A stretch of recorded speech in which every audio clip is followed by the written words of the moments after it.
Assalamualaikum warahmatullahi wabarakatuh. Perkenalkan, nama saya Muhammad Hagi Baresi. Di sini saya akan mereview 5 jurnal law firm. Pengembangan legal service dan legal process pada kantor hukum di konvensional Surabaya. Perkembangan bisnis dan teknologi informasi harus diantisipasi oleh profesi hukum atau kantor hukum. Terdapat 2 bidang inovasi yang harus dikembangkan oleh kantor hukum, yakni layanan jasa hukum atau legal service dan proses layanan jasa hukum legal process. Pada bidang legal service yang awalnya hanya di bidang litigasi, idealnya berkembang di bidang non litigasi. Segi legal proses, metode konvensional harus diubah dengan manfaat teknologi informasi. Kegiatan penerapan legal service dan legal proses dilaksanakan pada 2 mitra, yakni SM dan Law Office dan Alam dan Rekan. Metode dilaksanakan melalui focus group discussion FGD dengan beberapa kantor hukum. Pelatihan layanan jasa non litigasi berupa legal due diligence. Pengenalan penggunaan sistem informasi layanan jasa hukum berbasis teknologi informasi virtual law office atau yang disebut VIRLO. Yang kedua yaitu pembuatan website kantor advokat penasihat hukum konsultan hukum Nyonya Ernawati SHMH, dikarang oleh Misbahul Hadi.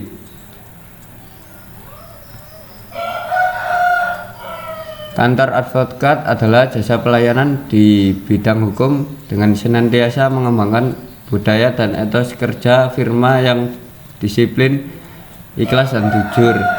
Dengan adanya semboyan sejahtera bersama sejahtera, pengolahan data diperlukan sebuah kemudahan dan keamanan serta keefektifan dalam penanganan guna memperoleh hasil yang maksimal. Kesalahan maupun ketidaknyamanan data seringkali terjadi pada sebuah instansi, yayasan maupun perusahaan karena penanganan, penyimpanan dan perbaikan data kebanyakan dilakukan dengan cara manual. Konsultan hukum dalam melakukan pelayanan konsultasi secara manual, seperti halnya klien harus mendatangi kantor advokat. Yang kedua, tenaga kerja staf sekretaris harus lebih banyak dan terus-menerus berada di tempat menangani tamu yang akan berkonsultasi. Jika staf tersebut tidak berada di tempat atau di luar jam kerja dan pelanggan yang ingin melakukan konsultasi via hukum dengan cara via telepon, maka klien terpaksa harus tertunda. Untuk jangka panjang, hal tersebut tidak memberikan hal positif bagi pelanggan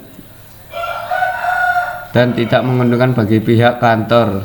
Ketiga, walaupun klien berhasil menelpon untuk berkonsultasi secara langsung, belum tentu bisa dilayani karena banyaknya klien yang berkonsultasi.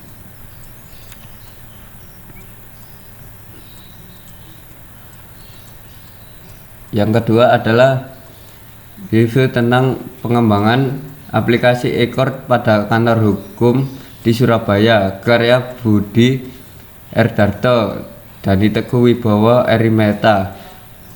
Arus globalisasi dan liberalisasi serta perkembangan teknologi informasi sangatlah mempengaruhi model bisnis termasuk jasa hukum, yang dalam hal ini juga harus diantisipasi oleh kantor hukum dalam pengelolaan kantor hukum. Setidaknya terdapat 2 langkah pengembangan, yaitu Knowledge Management System and Knowledge Management Technology, terlebih dengan pemberlakuan administrasi perkara peradilan secara elektronik atau yang disebut e-court sebagaimana diatur dalam perencanaan Mahkamah Agung Republik Indonesia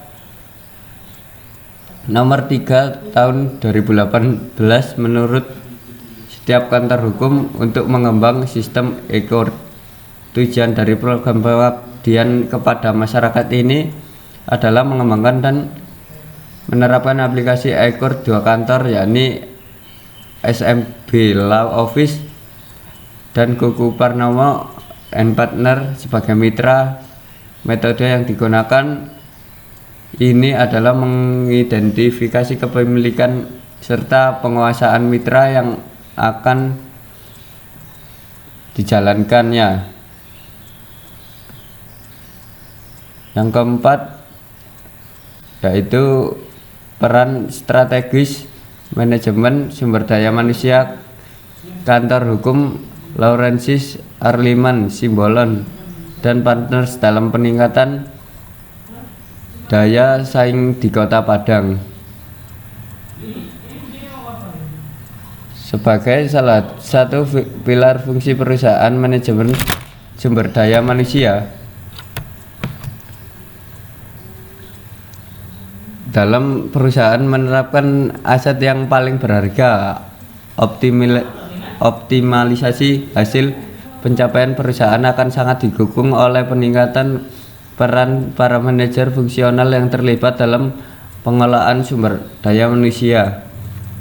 Manajemen sumber daya manusia merupakan bagian dari ilmu manajemen yang memfokuskan perhatian pada pengaturan peranan sumber daya manusia dalam kegiatan suatu organisasi.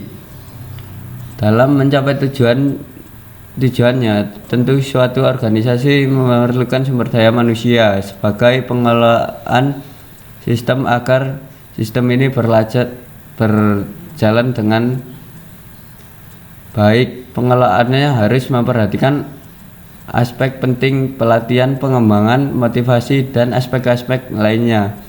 Hal ini yang akan menjadikan manajemen sumber daya manusia sebagai salah satu indikator penting pencapaian tujuan organisasi secara efektif dan efisien.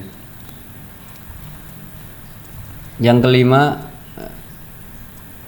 adalah pengawasan kinerja advokat dalam pemberian bantuan. Karya Agus Raharjo, Angkasa dan Ibnu Nugroho. Kinerja advokat sederhana didefinisikan sebagai jasa yang disediakan oleh advokat dan efisiensi dan sumber daya yang dialokasikan dan digunakan untuk menyiapkan jasa tersebut. Ada penelitian yang berupaya mencari dan menentukan sebab-sebab itu menggunakan metode penelitian hukum empiris dengan pendekatan sosiologi dan ilmu ekonomi. Indikator kerja dapat digolongkan menjadi beberapa jenis, yaitu indikator efisiensi, efektivitas,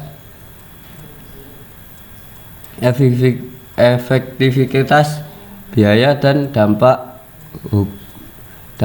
berdasarkan hasil penelitian terhadap advokat, kantor hukum, law office, maupun lembaga bantuan hukum di Jawa Tengah. Indikator kinerja di atas diterapkan untuk menyeluruh dan konsisten dari pelayanan jasa hukum. Sekian review jurnal Law Frame dari kami. Dari saya, kalau ada salah kata mohon maaf. Wassalamualaikum warahmatullahi wabarakatuh.